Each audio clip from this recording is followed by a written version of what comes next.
दाल में तड़का भी लग गया है, अब बस रोटी बनने की देर है।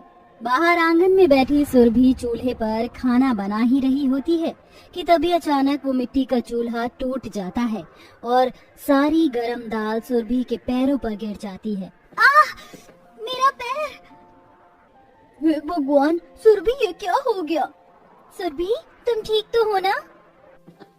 ज्योति सुरभि को जल्दी से अंदर ले जाती है और उसके पैरों पर दवाई लगा देती है। वहीं दूसरी तरफ, भाभी, ये अचानक मिट्टी का चूल्हा कैसे टूट गया? आरती, ठंड काफी बढ़ चुकी है, ओस की वजह से चूल्हा गीला हो गया होगा, इसलिए ये अचानक टूट गया। लेकिन भाभी, अब हम लोग क्या करेंगे? कुछ दिनों से धूप भी नहीं निकल रही है। अगर अब मिट्टी का चूल्हा बना भी देंगे तो इसे सूखने में काफी समय लगेगा। मेरे पास एक तरकीब है, तुम सब यहीं रुको, मैं अभी आती हूँ।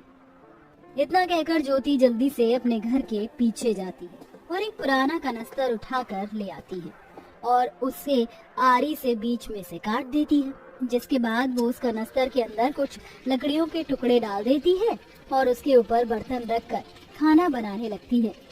अरे वाह भाभी, आप तो बहुत जुगाड़ू हो।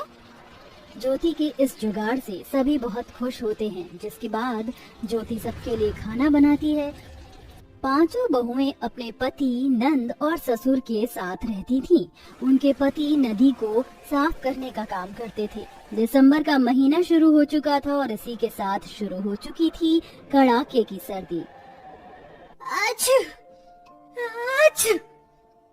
अरे आरती, सुबह से देख रही हूँ, अभी तक तुम्हारी चीख बंद नहीं हुई।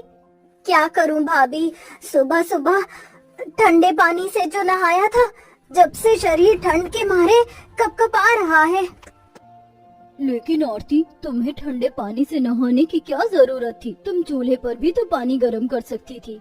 भाभी, आप तो जानती हैं, घर में जो बचे कुचे बर्तन हैं, वो इतने छोटे हैं कि उसमें 10 बार पानी गर्म करने के बाद भी नहाने लायक पानी गर्म नहीं होगा। इसलिए ना चाहते हुए भी मुझे सुबह सुबह ठंडे पानी से नहाना पड़ा।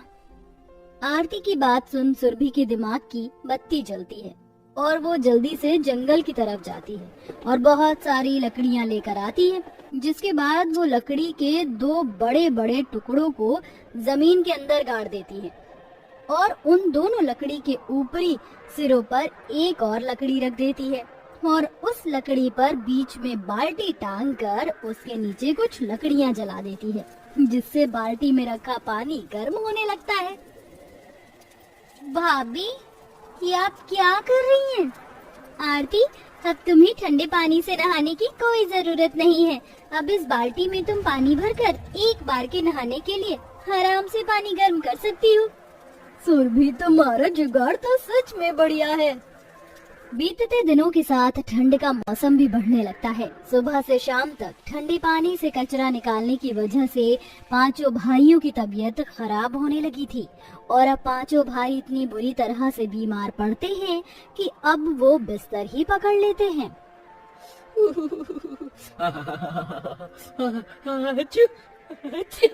भाभी, पिताजी, भैया का शरीर तो ठंड के मारे कपकपा रहा है, इन्हें तो बहुत तेज बुखार है। हे भगवान, एक पिता को तूने कितना लाचार बना दिया है कि वो अपने बेटों के लिए दवाई का इंतजाम भी नहीं कर पा रहा है। इस लाचार शरीर से अच्छा था कि तू मुझे मौत दे देता। पिताजी, आप ये कैसी बातें कर रहे हैं? ऐसा मत कहिए।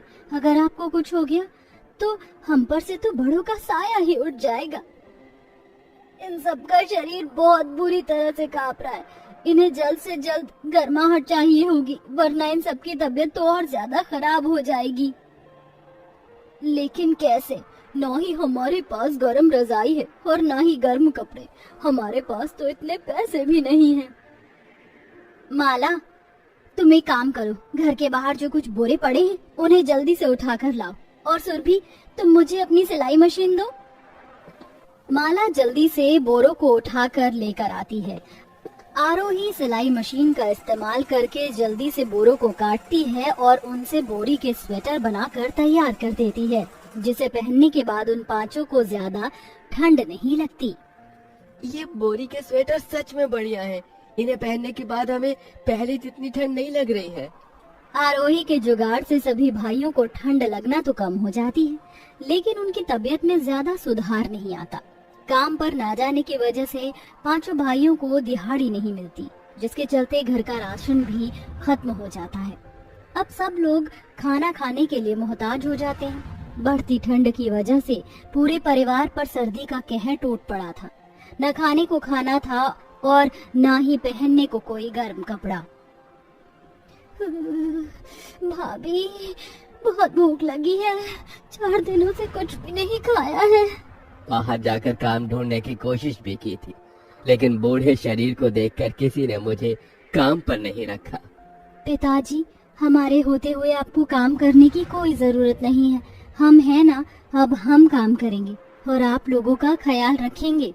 इतना कहकर पांचों बहुएं काम की तलाश में निकल जाती हैं, लेकिन गांव में होने की वजह से उन्हें कोई काम नहीं मिलता और वो निराश होकर घर लौट रही होती हैं कि तभी रास्ते में उन्हें काफी सारी बेकार रुई दिखाई देती है। ये इतनी सारी रुइयों का भंडार यहाँ क्या कर रहा है? ये तो बेकार लग रही है लगता है। ये किसी तो भी काम की नहीं है। नहीं नहीं, ऐसा नहीं है, ये रुई तो हमारे काम आ सकती है। अभी काम नहीं आएगी तो क्या हुआ, एक काम करते हैं, इन रुइयों को अपने घर ले जाते हैं। इन लोगों का घर काफी ज्यादा पुराना था, जिसके चलते कहीं से मकान की छत टूटी हुई थी तो कहीं से दीवारें, जिसके चलते ठंडी ठंडी हवाएं उनके घर के अंदर आ रही थी और सबका शरीर ठंड से जकड़ गया था। मुझे तो बहुत ठंड लग रही है। ऐसा लग रहा है कि कुछ ही देर में मेरा शरीर बर्फ की तरह जम जाएगा। इस रुई के अंदर आकर बैठ जाओ। ये रुई तो काफी ज्यादा गर्म है, कम से कम इसके अंदर बैठने से ठंड तो नहीं लगेगी। आरोही की बात सुन माला काफी देर तक कुछ सोचती है और जाकर अपने संदूक में रखे हुए कुछ कपड़ों को निकाल कर लाती है। माला, तुम इन कपड़ों का क्या करोगी? बस देखते जाओ मैं क्या करती हूँ।